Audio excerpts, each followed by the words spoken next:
Welcome to the Chapter 3, Part 1 virtual lecture on the molecules of cells.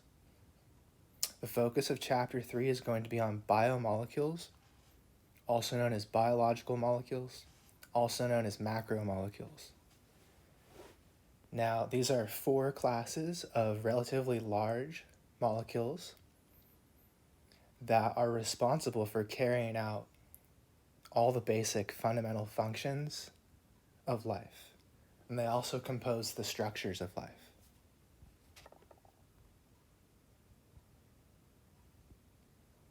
So remember, all living things are made up of at least one or more cells. And as we're going to learn here, cells are largely made up of just four classes of molecules, which we refer to as biomolecules. So those four classes are proteins, carbohydrates, lipids, and nucleic acids.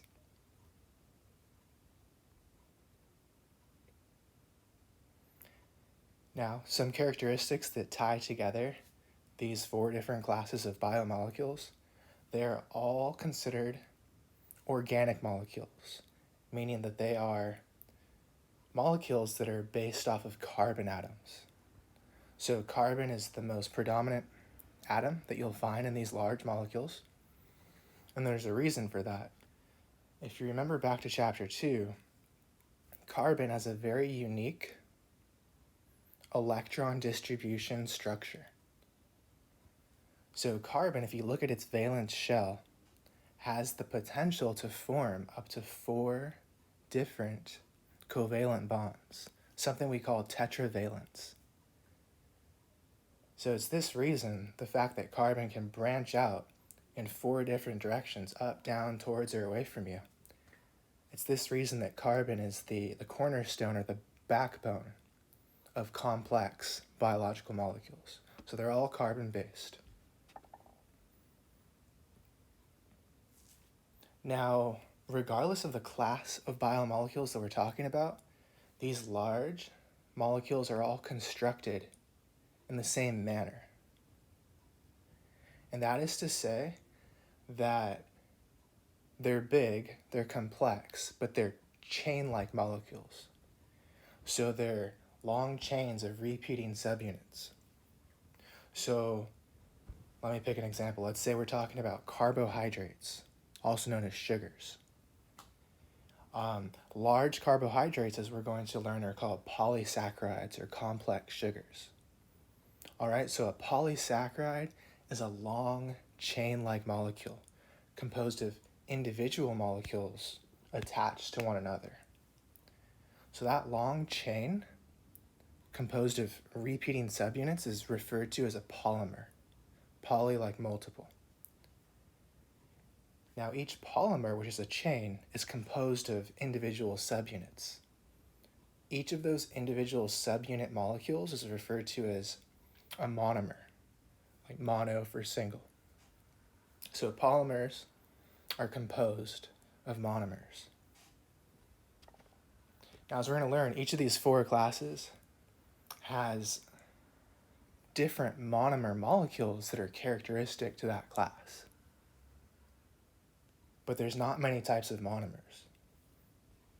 And all of the monomers that exist across these four classes are universal to all living things on the planet, regardless of what type of, which kingdom you belong to. So if you're a plant or an animal or a bacterial cell, you're made up of the same building blocks, the same monomers. So this is a very important section that allows us to organize and name the monomer and the polymer for each of our four classes of biomolecules. So since it's so important, I want you to take notes and to ride along with me. So I'm going to jump over to our app here. And for each of the four classes of biomolecules, we're going to name the monomer and the polymer. And then I have a little picture over here on the side. Remember, the monomer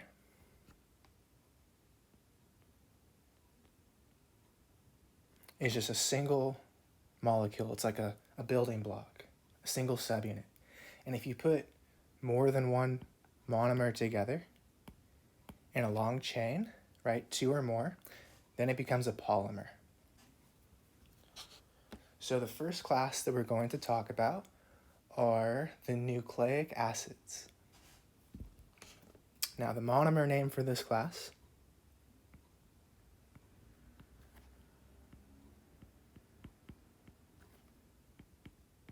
is called a nucleotide. Now, the whole focus of this chapter, we're going to jump into each of these 4 classes. We're going to talk more about the specific structures and functions of each of these types of biomolecules. But just for now, we are learning the names. All right, so that's the monomer. If you put 2 or more of these together in a chain, then you have a polymer called a nucleic acid. That one's easy to remember because it's the same name as the entire class itself.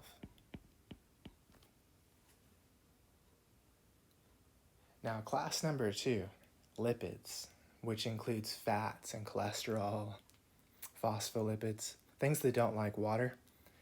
I have an asterisk here. This is the one class of the 4 classes that is not composed of monomers and polymers. All right, so there's smaller parts that are put together, but they're not constructed as chains like polymers. So we don't have a name for this class because it doesn't exist. Okay, so we're going to move on to classes 3 and 4. So class number 3, that's the carbohydrates. Now you may already know this because the answer here is within the name monomer itself. So a monomer for the carbohydrate class is called a monosaccharide. That one's easy to remember because it has mono in it.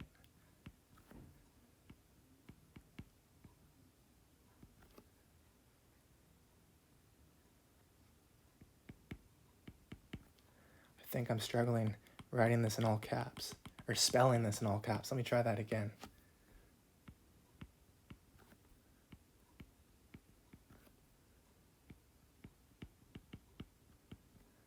For whatever reason, I couldn't spell it in all caps. Monosaccharide.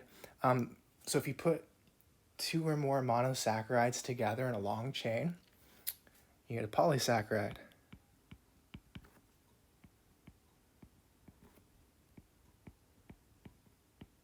It is a tough one to spell. All right, that's class number 3. Finally, our last class, class number 4, the proteins. The building blocks of proteins are called amino acids.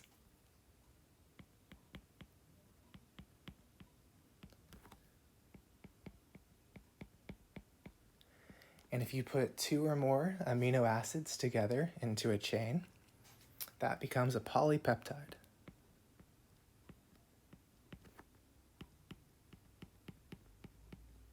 So absolutely, you want to know the names of the monomers and the polymers for each of these 4 classes moving forward.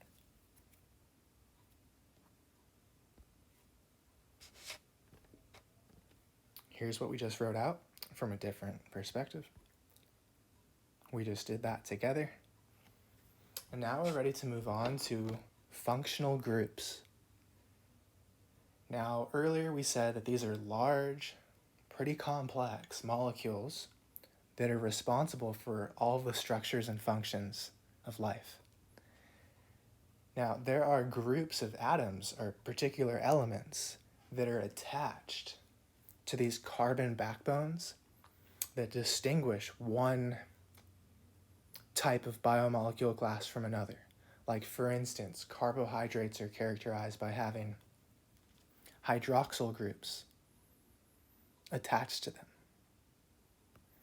Okay, so a functional group is just a particular group of atoms that is attached to a molecule. And they're usually responsible for the functions of that molecule. They're usually involved in forming or breaking chemical bonds, so interactions. So we're only going to cover 4 functional groups in this class. Realize that there are probably 30 plus, maybe up to 50. So if you took an organic chemistry class, you would surely learn about a lot more than 4. But the first of the 4 that we're going to learn about is called a hydroxyl group. And it's easier for me to first draw it out for you. So the first time I'm going to write the letter R. And that just means that this is a big molecule, and we're disregarding the rest of the molecule. We're just calling it the rest of the molecule. That's what R stands for. And we're just going to focus on the functional group itself. So this functional group looks like this. It's an oxygen atom bound to a hydrogen atom. Usually for short, it's written out like this. All right, so if you see that, OH, that's a hydroxyl group. So now I'm going to go back here and talk about it. So as I just said a few minutes ago, these are largely found in carbohydrates. It's what makes carbohydrates so water soluble, because if you remember back to chapter 2, whenever you have an oxygen to hydrogen bond, that's a polar covalent bond. So these two atoms are partially electrically charged, and they have the capability to form hydrogen bonds. But for what we care about in this chapter, we just want to learn the names of these functional groups. So if given a picture of that functional group, just be able to recognize its name. Now, molecules that have hydroxyl groups attached to them are usually referred to as alcohols.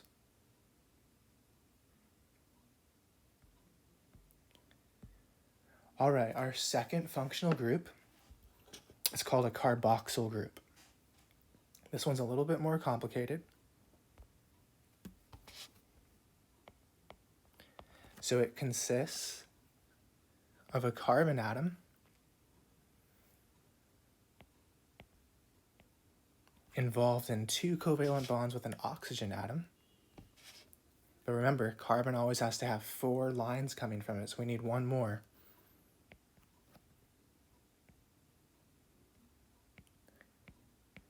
And it also has an OH, so it's kind of like it has a hydroxyl built into it. So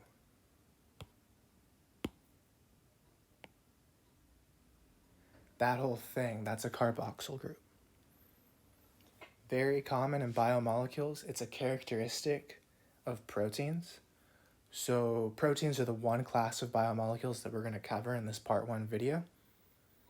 And you're going to learn that every amino acid, right? Proteins are composed of amino acids. Every amino acid has a carboxyl group on one end of that molecule.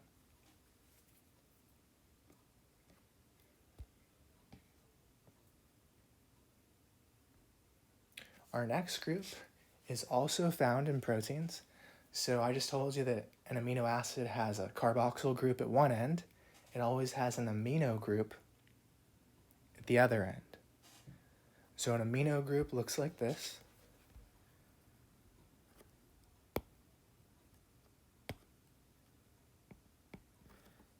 Consists of a nitrogen atom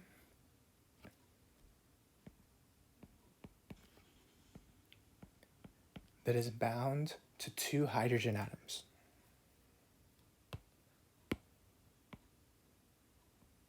So that's an amino group. So that is why amino acids are called amino acids, because one end is an amino functional group and the other end is a carboxyl group, which I didn't say this, but it acts as an acid. So sometimes you might see a carboxyl group written like that without the hydrogen atom. That is because they have the tendency to release that proton, that hydrogen atom, thereby increasing the acidity of the solution, right? Acting as an acid. So that is why they are called amino acids.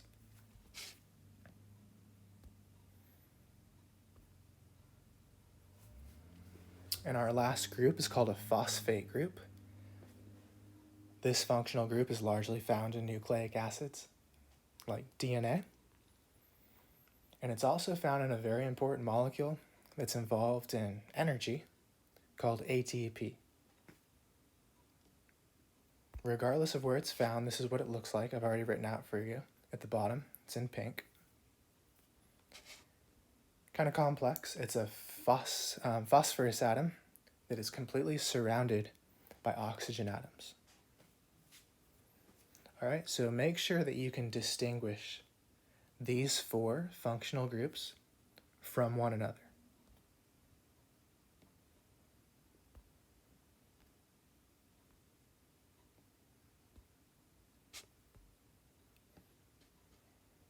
Next, so not only are these three, right, lipids aren't biomolecules, lipids are not composed of polymers, but proteins, carbohydrates, and nucleic acids are all long chain-like molecules called polymers.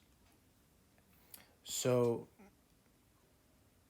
regardless of whether we're talking about proteins or carbohydrates or nucleic acids, all three polymers are constructed in the same fashion.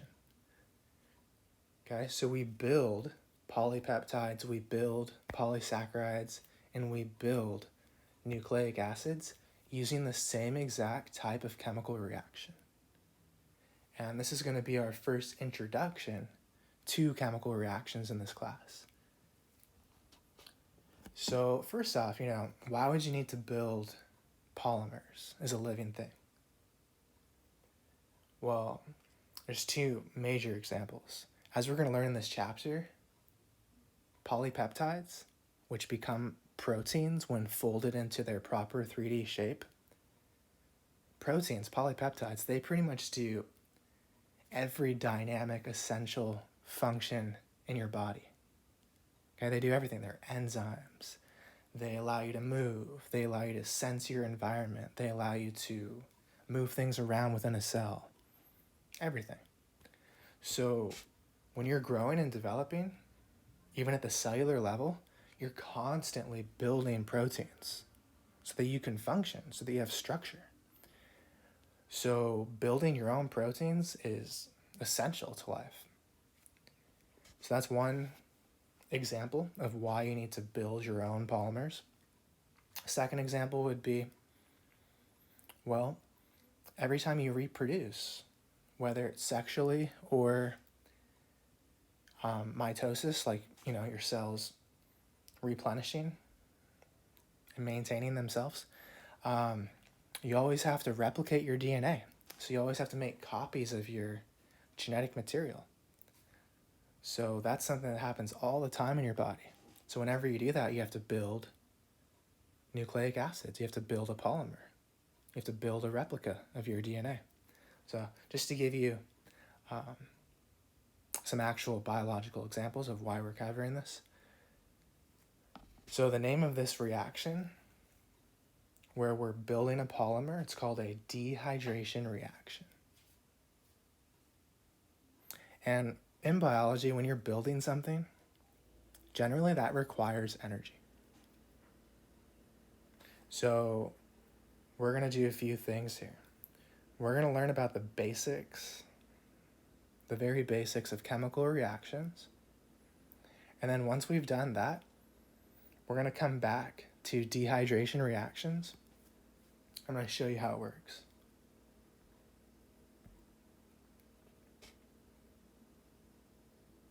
So first, basics of a chemical reaction. You always come in with molecules, and those are called the reactants. In biology, we usually call them the substrates. So those are the molecules that you start with before the chemical reaction. Then the chemical reaction itself is really complicated. Unless you're a brilliant biochemist, probably won't be able to understand what's going on. Most cases I won't, because I'm not that. I'm a biologist. But in a general sense, what happens in a chemical reaction is you break certain bonds in the reactants and you rearrange those atoms, usually into more stable forms. So you form new bonds and you rearrange your atoms. So you break bonds, switch atoms around, reform new bonds. That's a chemical reaction. Now, we just want to learn the basic terminology. So again, what you go in with is called a reactant or a substrate. And what you come out with, the new rearranged molecule with the new bonds, that's called your product. Now, I don't have it written here, but a rule of thumb of chemistry, really physics and biology, is you cannot create or destroy matter. You cannot create or destroy atoms. So if you come in with a certain number and type of atoms, you have to come out with those same number and type of atoms in your products. All you can do is rearrange them and sometimes release energy. Lastly, in biology, whenever we do a chemical reaction, whenever we build something, whenever we break something down, whenever we modify something, it doesn't just magically happen in your cell. It's a very regulated process. It only occurs in the presence of a special type of protein called an enzyme, which we will spend a whole lab talking about. So in your body, in your cells, you do hundreds of thousands of different types of chemical reactions, building, breaking, modifying things, sending signals. Each of those different chemical reactions that each and every one of your cells does is facilitated by its own unique enzyme. So there's an enzyme for every specific type of reaction. Okay? So at this point, all I want you to realize is you have to have an enzyme to do a reaction. Now, I'm not going to draw out the enzyme here when we go over dehydration reactions, but realize in reality, the enzyme is necessary to complete this reaction. Then over here, this relates to what I covered in my introduction to dehydration reactions, where I gave you 2 real biological examples of why we do dehydration reactions. So now that we've learned the very basics of chemical reactions, let's apply those terms to a dehydration reaction. So we're going to go over here. Let's see. Let's try to come up with a real world example. Let's say that you are building a protein in your body. You're building a polypeptide. You're building a polymer. So what could be a polymer protein that you might need to build? Well, one common type of protein is, muscle fibers. So let's pretend you're building muscle. You're building your own muscle, which is a protein. So how would that work? So a little background. Proteins, they're pretty long polymers. So your average protein polymer is 400 to 500 monomers long. So if we were to complete this process, we would have to go 3, right, to 4, to 5, to 6, to 7, one by one, all the way until we got to about 400. Now, we're not going to do that. We're just going to show from a chain of 3 to a chain of 4. But the reaction is the same from 5 to 6 to 7 to 8, and so on. So how does this work? Well, first we want to label our parts. So let's give this a name. So in our example, we said this is our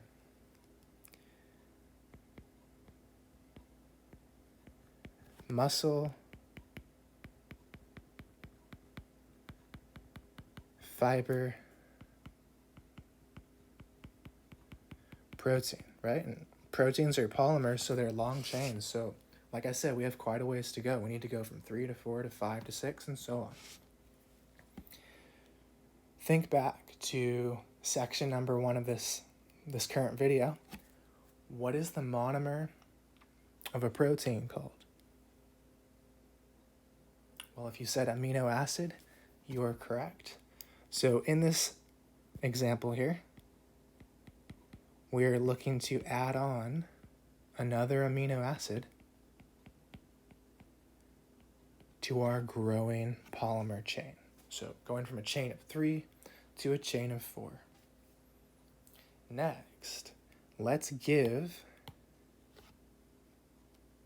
these molecules names with respect to the chemical reaction that we're undergoing here. So again, this is I'm going to write this at the top. This is a dehydration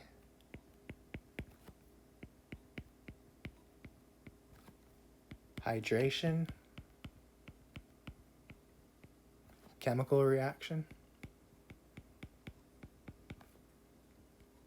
meaning we are going to build a polymer. We're going to build a longer chain. So with respect to this reaction, what do we call our starting molecules, the molecules that we go in with?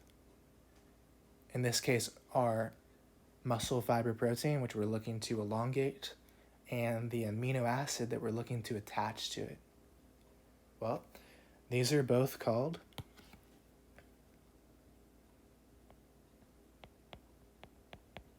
reactants, also known as substrates. So these are both of our reactants. There's 2 of them.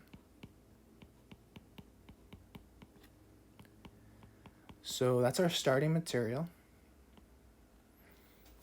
Then we're not going to draw it out, but there's an enzyme that comes along and takes this amino acid and attaches it to our polymer. All right, so give me a moment. Hopefully this doesn't take me too long to draw out the end product.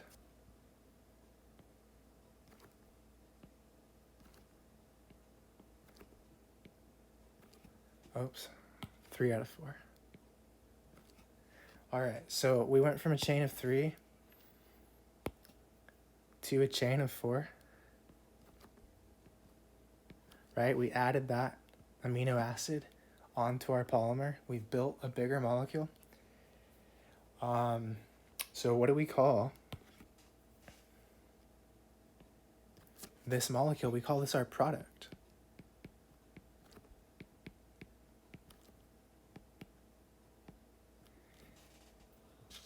Now there's something else going on in a dehydration reaction that I haven't focused on yet. It's more about the chemistry of it.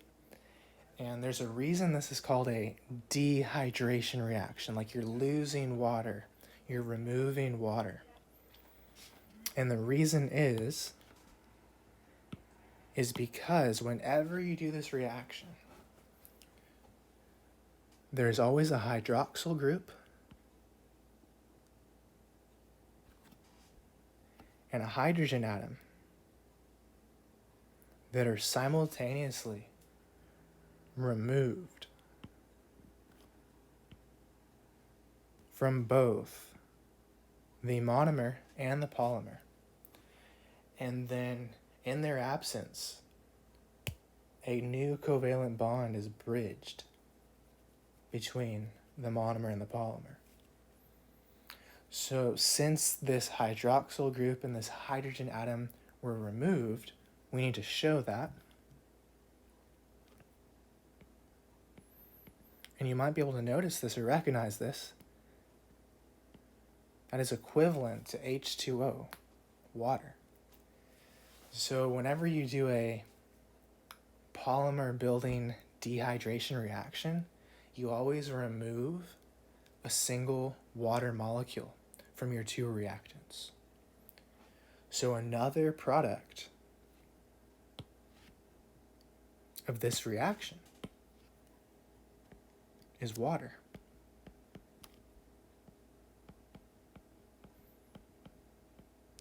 And that's where it gets its name, dehydration. You remove water from your reactants. All right, so now that we've learned a dehydration reaction, the second of the 2 chemical reactions that we're going to cover here in chapter 3 will be a lot easier to understand because it's basically the reverse of this reaction. So here's just another view from your textbook of the basics of a dehydration reaction. Now obviously, monomers are not just purple blobs. We're just simplifying things. Those could be amino acids, those could be monosaccharides, those could be nucleotides. It doesn't matter. Regardless, the reaction will occur in the same manner. So now we're ready for our final chemical reaction. So what if a living thing needs to break down a polymer into smaller parts? Can you think of any instances in your body where you need to take large complex molecules like proteins and polysaccharides and break them down into their constituent parts?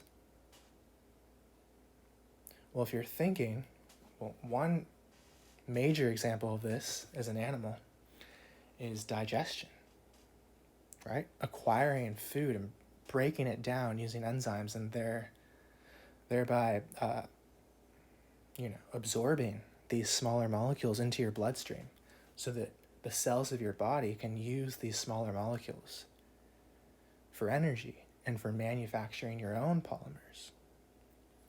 Okay, so digestion, that's what you do in your stomach and your small intestine. You use enzymes to break down polymers into smaller parts. You can use these smaller parts again to generate your own energy and to build your own polymers. So that's my major example for you. So how does the reaction work? Well, number one, remember that hydrolysis means breaking down a polymer. It's the reverse of a dehydration reaction.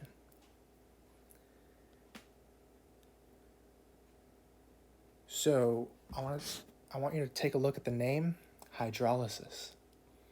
Now in biology, lysis means to break or to rupture. Hydro means water. So it means we're going to use water to break a polymer. Specifically, we're going to use water to rupture or break a bond. And that's exactly what happens in a hydrolysis reaction. So let's take a look at it.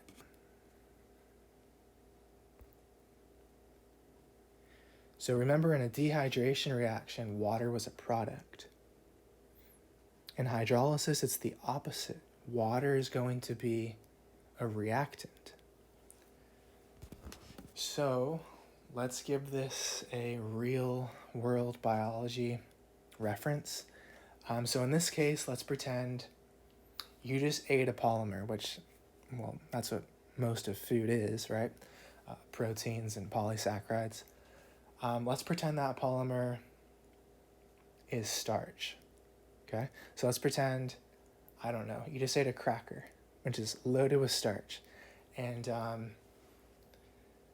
right when that cracker hits your saliva, well, your saliva is full of enzymes that do hydrolysis and break down starch into glucose. So we're going to pretend here's this cracker, which is made up of starch. It's in your mouth, and your saliva, let's see, I want to keep it consistent. How did I label it here? With quotation marks. Okay, so this represents starch, which, as we're going to learn in the chapter 3 part 2 video, it's a very important example of a polysaccharide. So starch is our polymer. We want to break it down into smaller parts. So let me just give you the answer.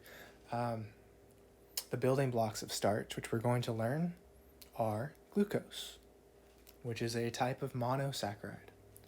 So we're looking to do this. We're looking to pick a brighter color than that. We're looking to take this starch and break it down remove one of those monomers from the starch.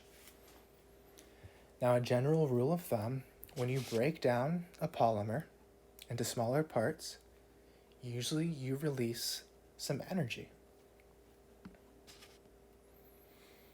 So what's next? We want to say that this starch, this polymer, that's a reactant, right? Our starting material. Remember, I said another reactant in a hydrolysis reaction is water. So water is actually going to be used to break that covalent bond for us. So water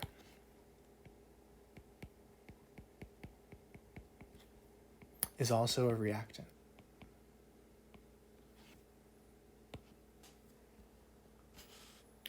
Now remember, things don't just spontaneously break down or put themselves together in your body. They're all mediated and facilitated by specific enzymes, not shown here, but there would be one if you're interested. The name of the enzyme that helps you break down starch in your spit is called amylase. Okay, so in reality, there would be an amylase enzyme that takes the starch and the water and helps facilitate this chemical reaction. So we have a chain of 6. We're removing 1. So the end result's going to be a slightly smaller piece of starch.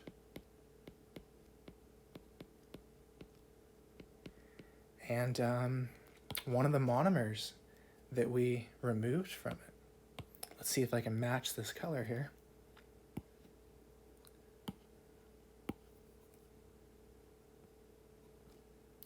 Close enough.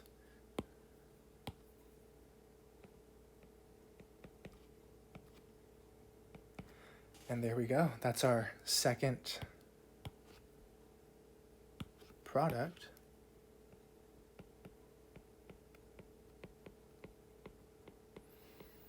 And to stay consistent with our real example here, let's give it a name. This would be glucose, which is an example of a monosaccharide. This would still be starch.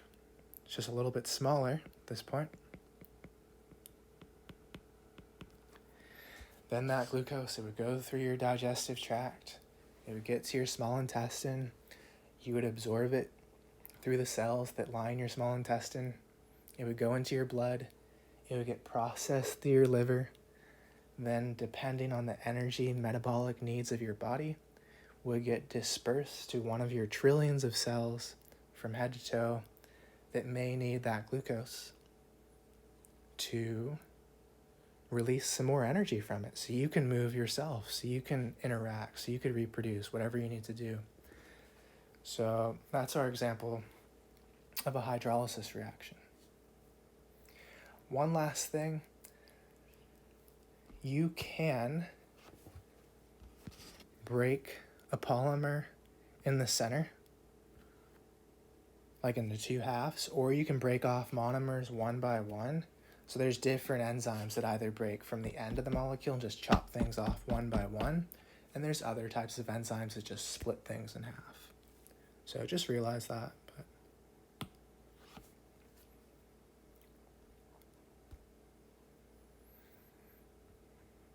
As you're probably seeing, relative to the last 3 chapters that we covered, this one is a bit more dense. This is our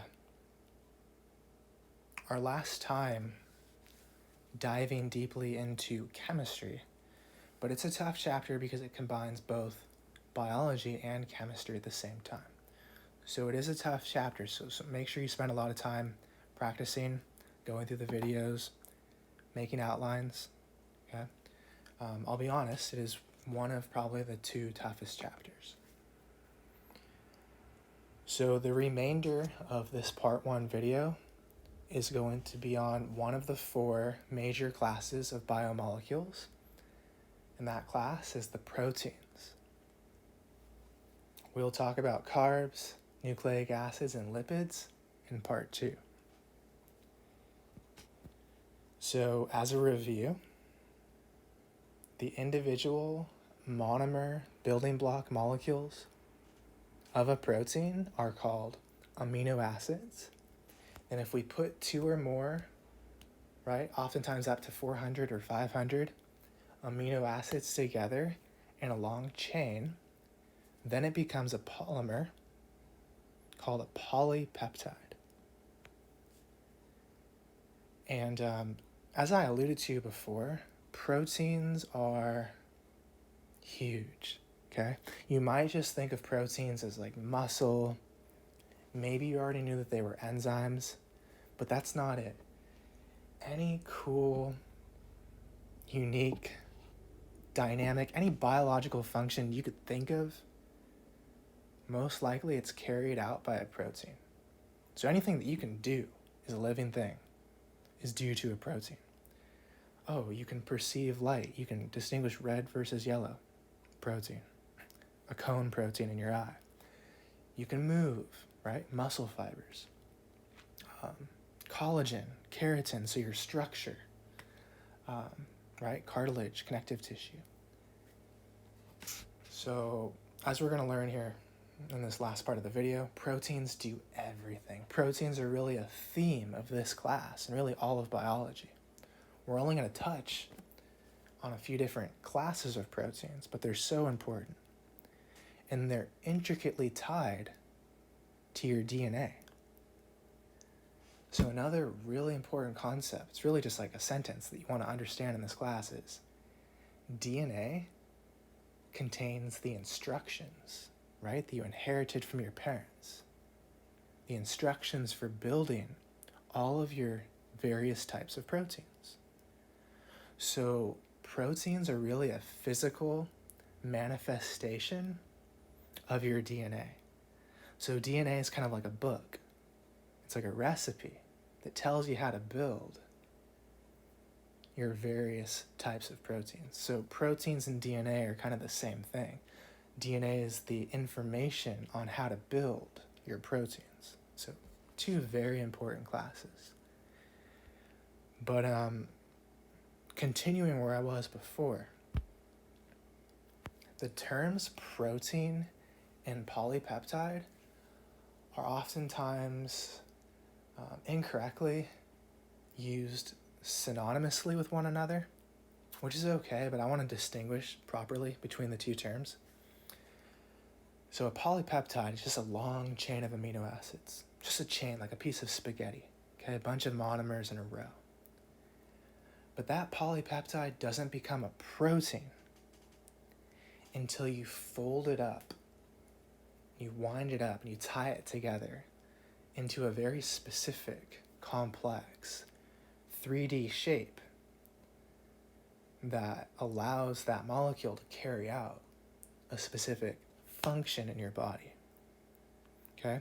So a protein is 1 or more polypeptides that have been folded together into a very specific shape that matches their function. Okay, but oftentimes the terms are used interchangeably. And leading off of that, it is the shape or the structure of each one of your proteins that is responsible and determines that protein's function. So shape is everything. You don't want to change the shape of a protein. So hereditary diseases, as we'll learn when we talk about genetics, are due to inherited mistakes in the information that codes for your protein. So you build a certain protein the wrong way, the wrong shape, so it can't do its job.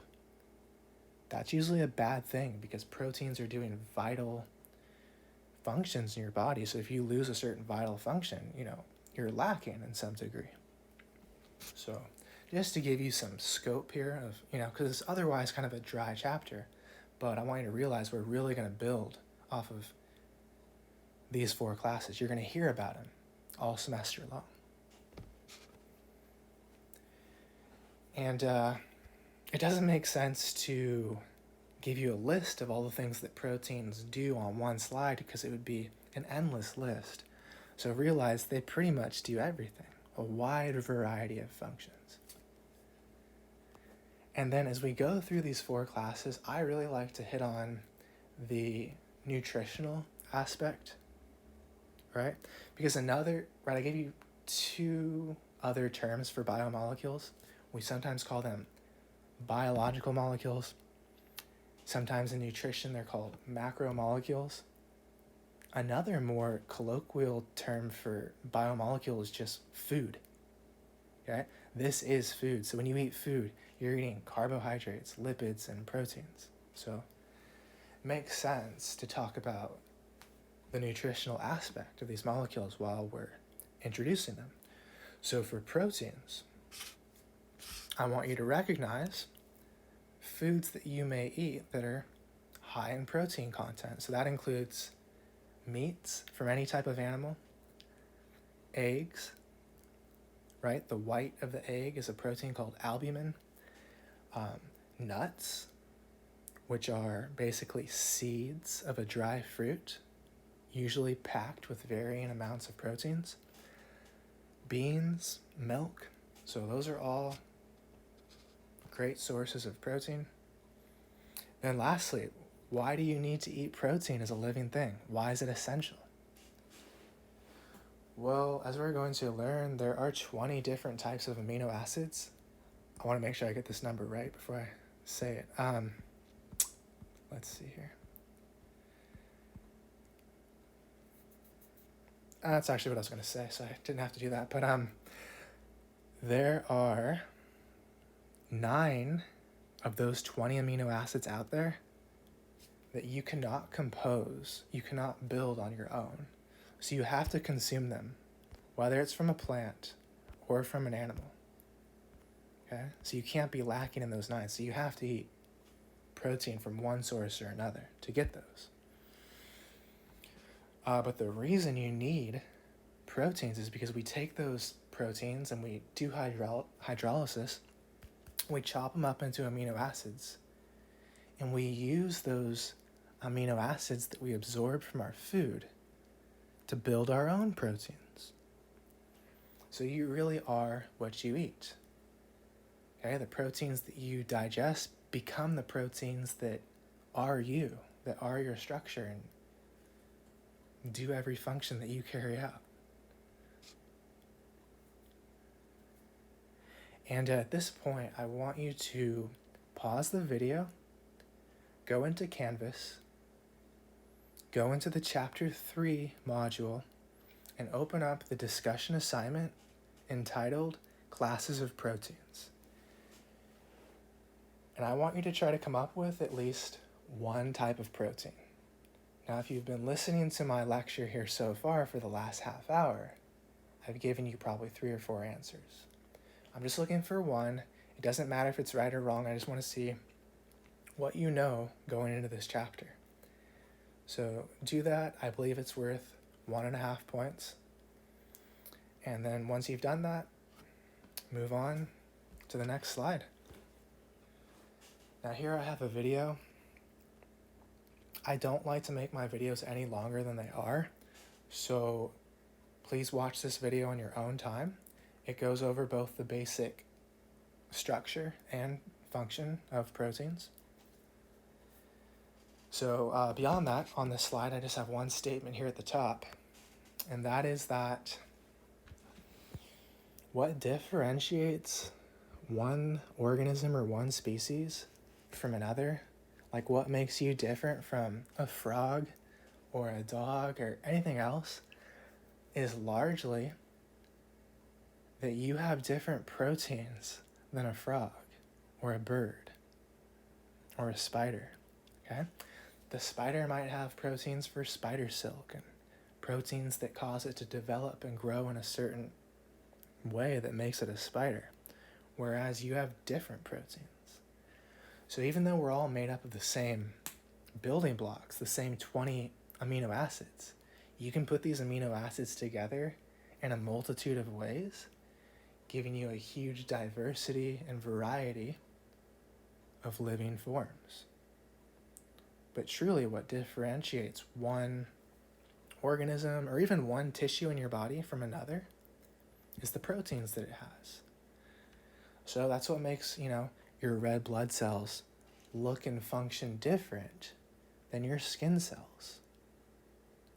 It's because red blood cells are producing different proteins than your skin cells.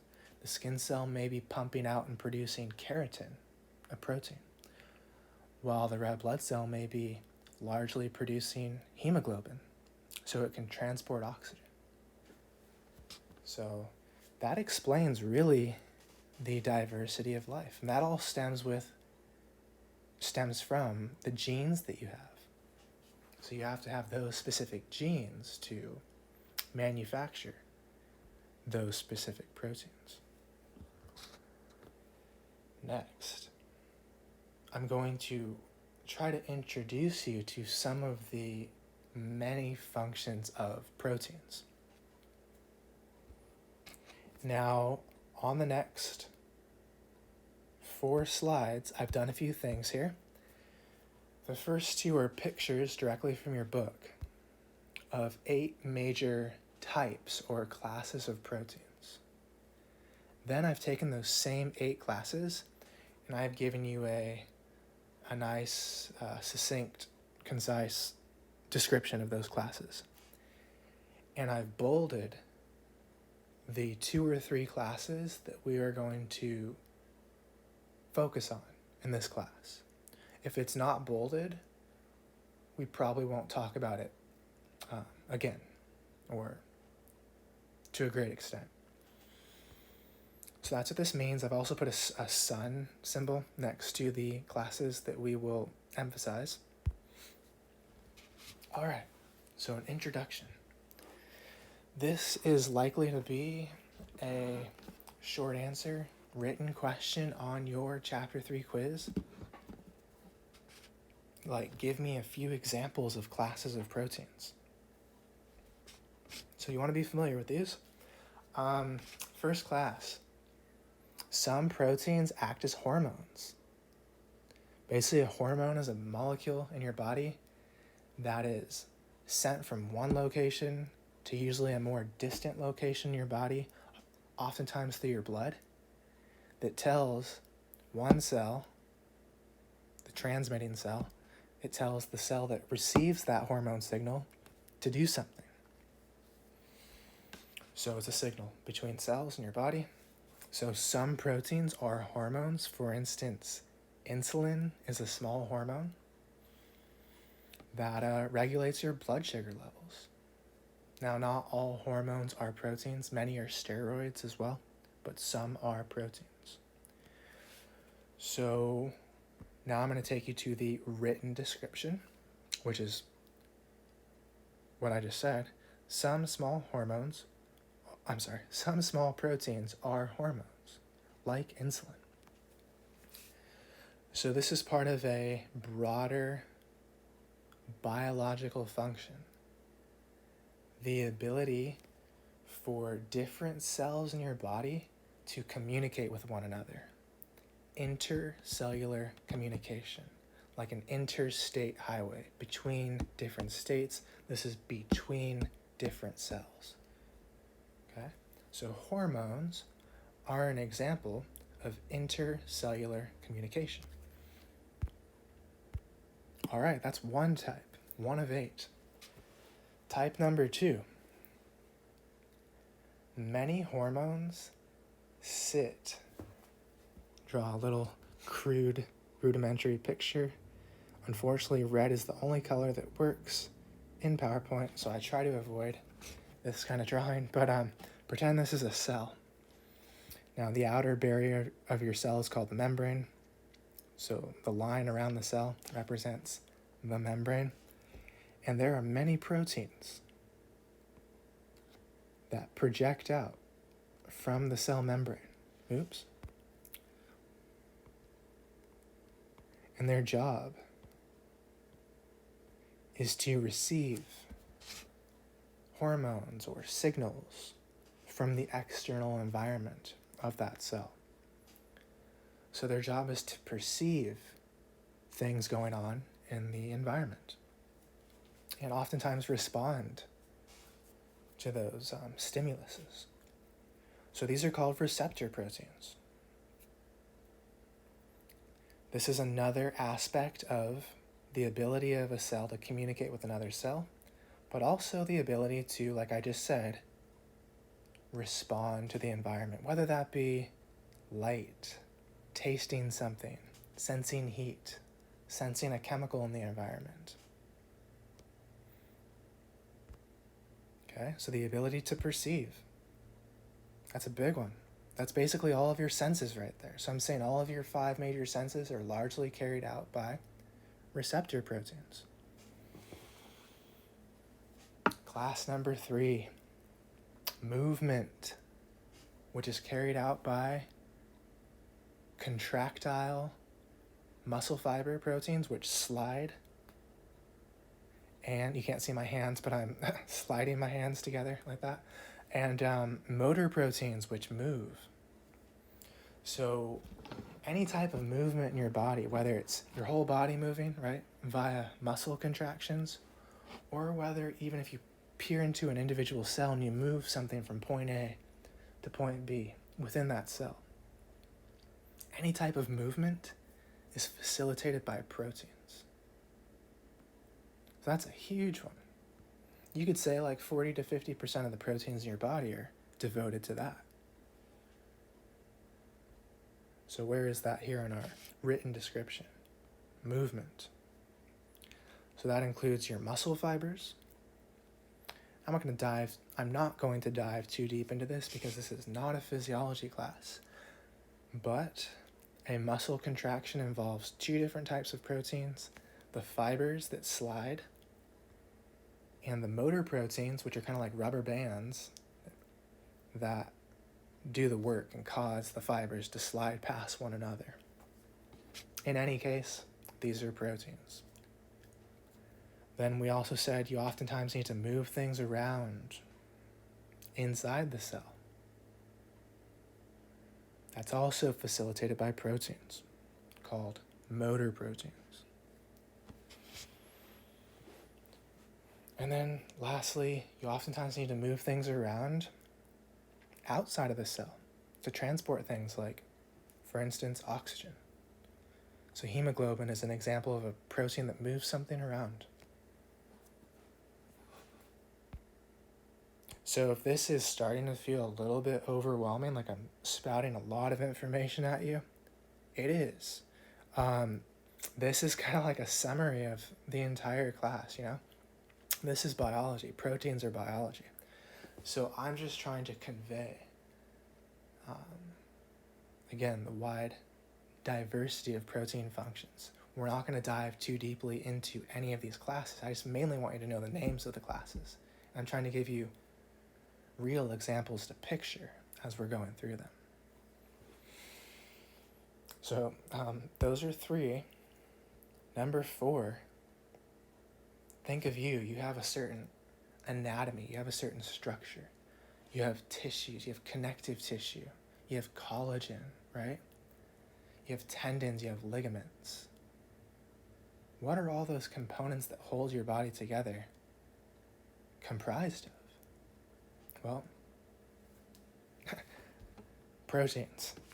So proteins also have structural roles. So collagen, keratin, elastin, right? Your skin, the stretchiness of your skin, the feathers of a bird. Okay. These are proteins. So I'm going to go to the written description for this. So we have collagen, keratin, and then lastly, I want you to also realize that each individual cell in your body has its own skeleton or structure. And they're made up of 3 different types of proteins. They're called cytoskeletal proteins. We're going to learn about this in chapter 4. But I just want you to realize that these cytoskeletal filaments are also proteins, and they're involved in structure. So we're now halfway through. We've covered 4 of the 8 classes. So now we're ready for a class that we're going to talk about again later on. And those are enzymes, right? A type of protein that allows you to break down a molecule into smaller parts, or build a bigger molecule, or slightly modify it. These molecules that facilitate and carry out these chemical reactions are called enzymes. Not only do they facilitate and control when and where the reaction happens, they speed it up tremendously.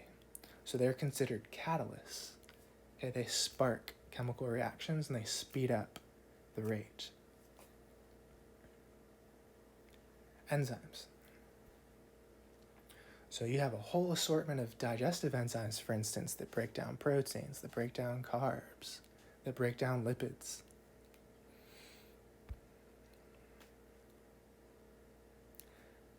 Class number 6. Proteins help defend your body from pathogens, from viruses or bacterial cells. One important example, antibodies, which are basically kind of like shape-shifting proteins that your body produces. And those antibody proteins have a shape that matches or is complementary to a foreign invader, which allows you to target and destroy that invading virus or bacterial cell the second time you encounter it. So we have here antibodies. Also allows you to form scabs and blood clots. So the proteins that form clots and scabs are called blood clotting factors.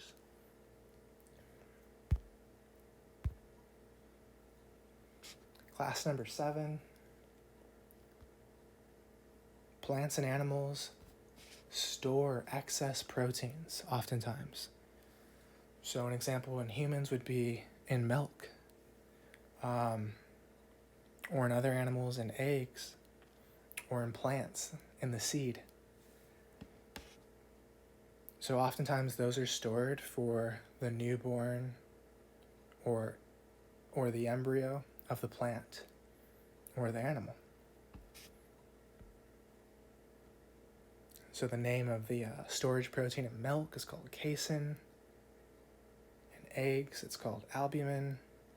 And there's various types of proteins in the seeds of plants, which are basically nutrition for the baby plant before it germinates and while it germinates. And then finally, class number 8, transport proteins. We are going to cover transport proteins in Chapter 5. And these are very important proteins that regulate the movement of substances into or out of your cell. So they're situated in the cell membrane, and they control what's allowed to go in and what's allowed to go out of your cell. So in Chapter 5, we're going to learn there's 4 primary types: channels, carriers, pumps, co-transporters. Very important. And that's it. That's not a comprehensive list, but it's as far as we want to go in this class.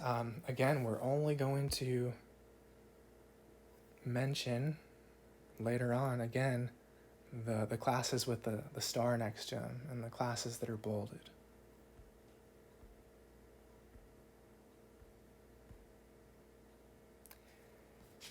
Now another point about proteins in general.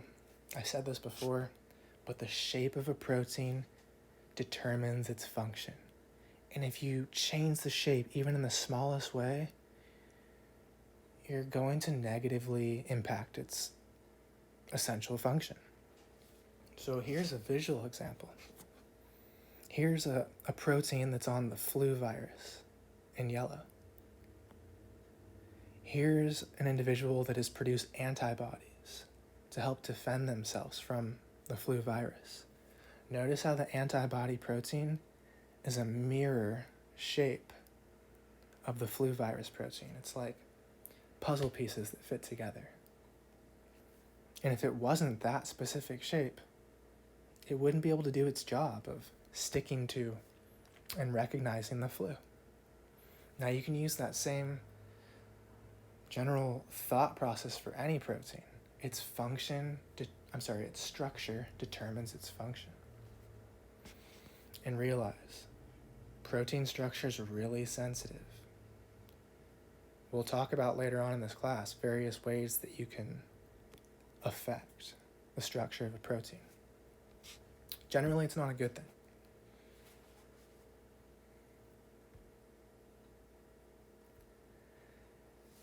Now we want to dive a little bit deeper into the basic structure of the monomers of proteins called amino acids. Now, there are 20 different types of amino acids.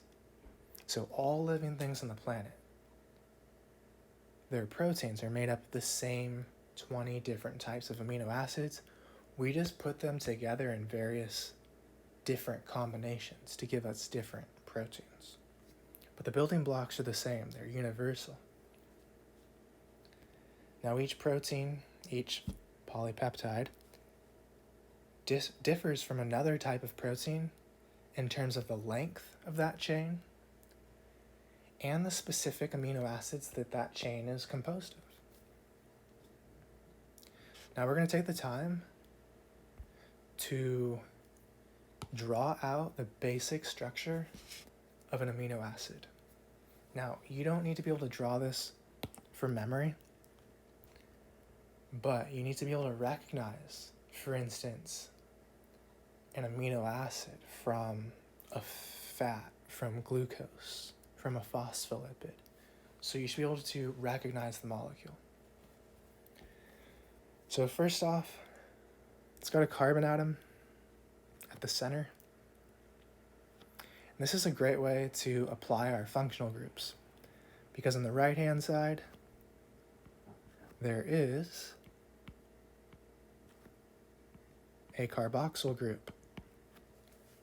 And on the left-hand side,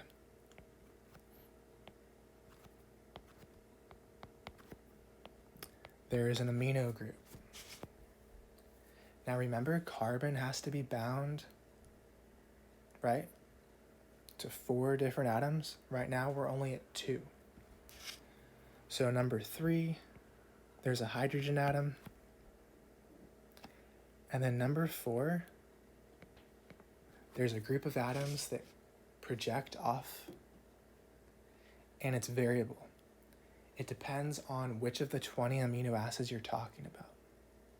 Okay, so R could be one of 20 different things. So to show you what I'm talking about, here are the 20 different types of amino acids. Things like alanine, leucine, isoleucine, glutamic acid. Please don't be intimidated by this. You are not responsible for the names, symbols, or structures of any of the 20 different amino acids. That is only something that you would be responsible for if you were a biology major taking upper division biochemistry, which this is not that. So please do not memorize these. That would be insane. But those are the 20 different amino acids, and those R groups I was talking about are all shaded in yellow. And that is what differentiates and distinguishes one type of amino acid from the next. Some like water, some don't. Some don't. They have all different types of chemical behaviors.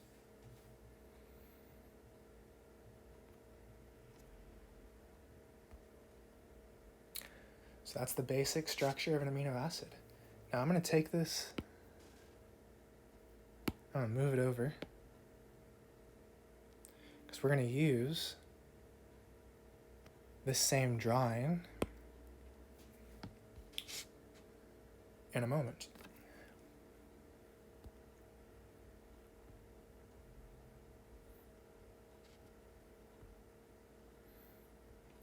Now, I'm not going to do this for every class. I'm only going to do it once, but I want to give you one applied example of a dehydration reaction.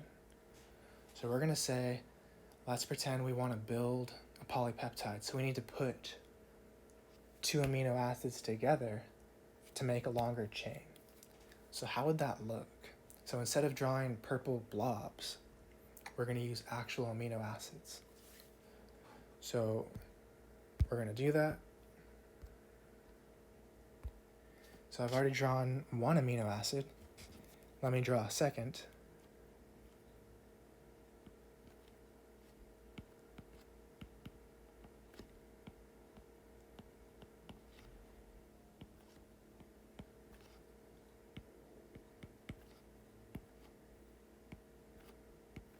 So we're looking to take these 2 amino acids and to put them together to build a bigger molecule. In this case, a chain of 2.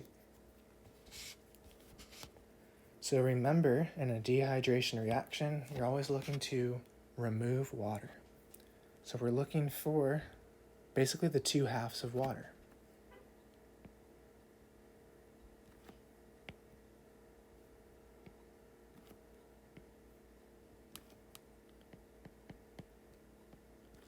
So that's going to release water as a product.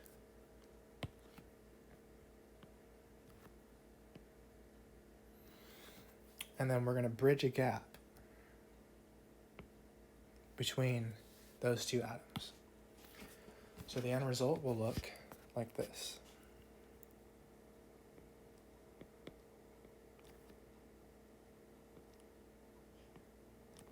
Basically everything except for the OH and the H that we removed.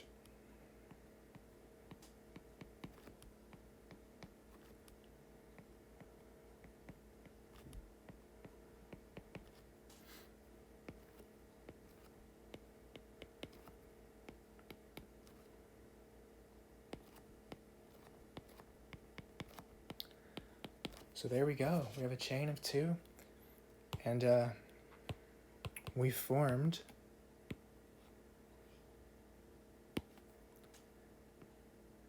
a new bond, and the name of that bond that bridges 2 amino acids together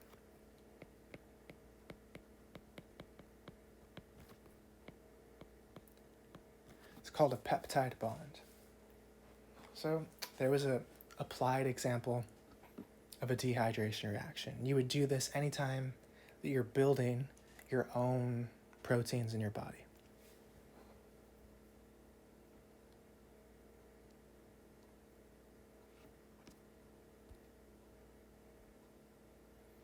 Our last section of Chapter 3, Part 1 involves the higher levels of protein structure. So remember we said a polypeptide, which is just a long chain of amino acids, is not a functional protein. You have to fold that polypeptide into a functional 3D shape. And that shape is complex and it's complicated. So there are 4 levels of structure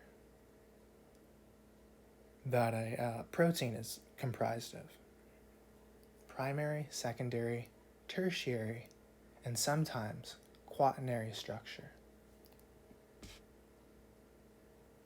So I'm going to use both the PowerPoint slides and a more simplified drawing to take you through these 4 levels. Now, if this is one of the 2 most difficult chapters, this is the most difficult part of the difficult chapter, okay? I don't want it to be that way, though. I'm not going to dive too deep into it. This is biochemistry. This is organic chemistry. This is the stuff that makes even biologists cringe, myself included. I shouldn't say that. But it's complicated. To truly understand the nuts and bolts of it deep down, you have to be well-versed in chemistry.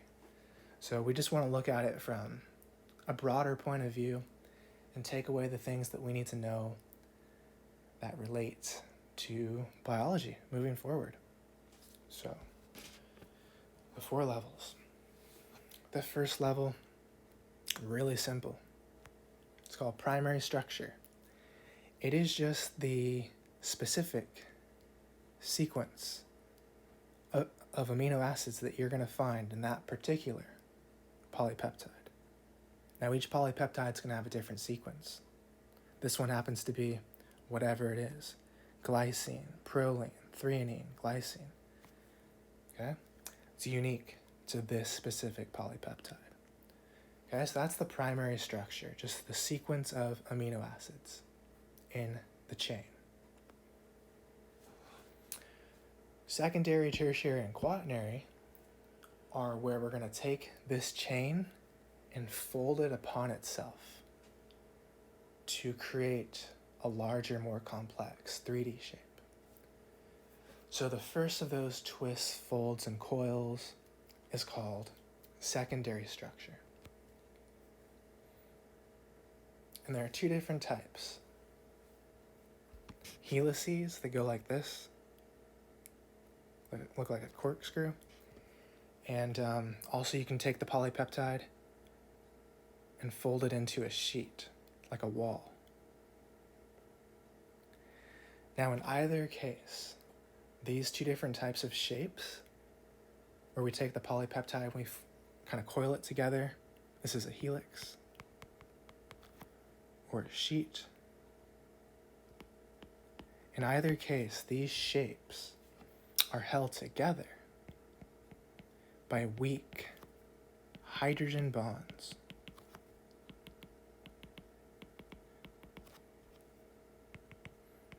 Okay, so there's not much holding it together. So these structures, which are important for the 3D shape of the protein, they're sensitive to the environment. They're sensitive to temperature, to pH. So we're halfway through. Now I want to take these 2 levels of structure and apply them to my more simplified but also more abstract depiction of a protein. So, most proteins that are doing complex things in your body, like enzymes and receptors, things like that, usually they consist of more than 1 polypeptide. Usually it's anywhere from 2 to 4 different polypeptides.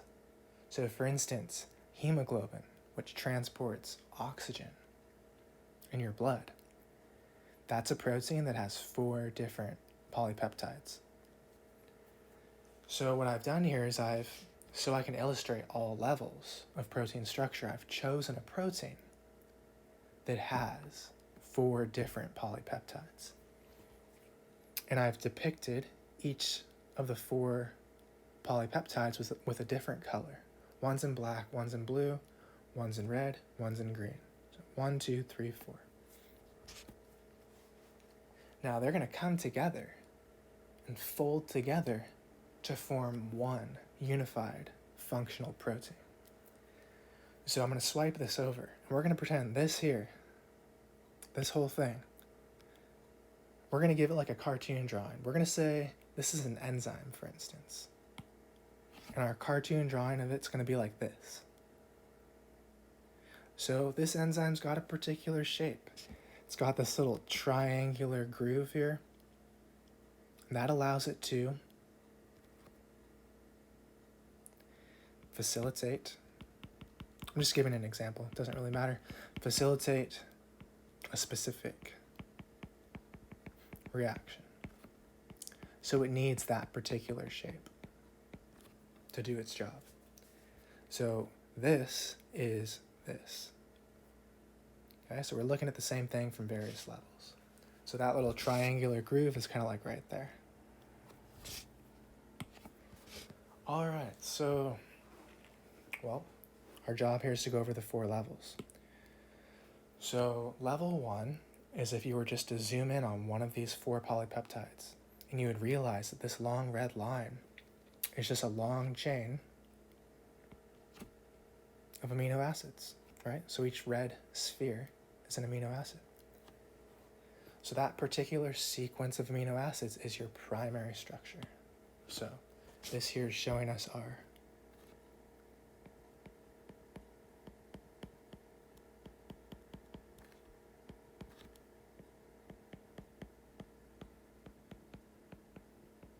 primary structure.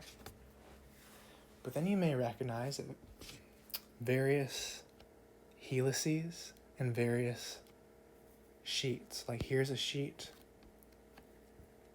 here's helixes, here's helixes, here's helixes. So what's holding those twists and folds together? Well, those are all examples of secondary structure. So if we look over here, wherever you see those gold, yellow dots, those signify hydrogen bonds, which are the type of weak bonds that hold together secondary structure. So I need to add those in one more place, which would be right here.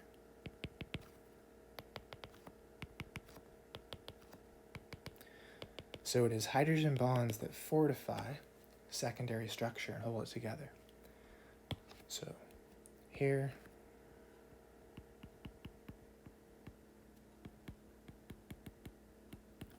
here, I'm just going to write 2 for secondary, here, and then down here. Okay? But proteins also have stronger links, like knots in a sense, that really hold together certain parts of the protein and really reinforce and fortify its shape.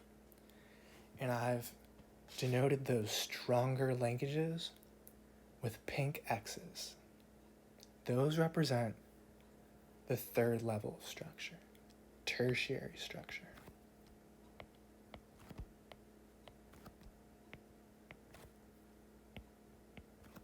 Those are really strong, hard to break, and they really hold together the specific 3D shape of your protein. And it's really tertiary structure where things can get as complicated as you want them to be. A lot of chemistry. There are a multitude of different types of chemical bonds that can hold together tertiary structure. It can be covalent bonds, ionic bonds. It can be hydrophobic areas hiding away from water. Craziness if you're not even a biologist, but not even a chemist, right? So that's tertiary structure. I just want you to know it's strong.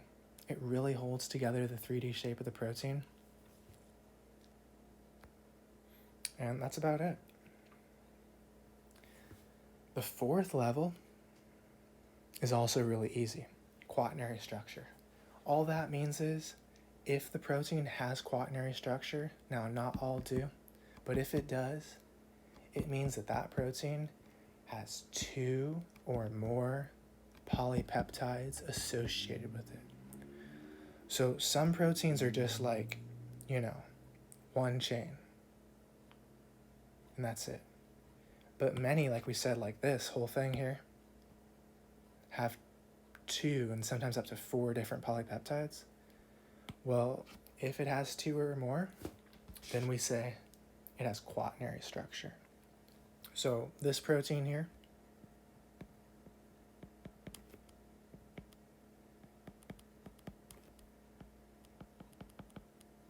again, I lose my ability to spell in all caps, which is really strange.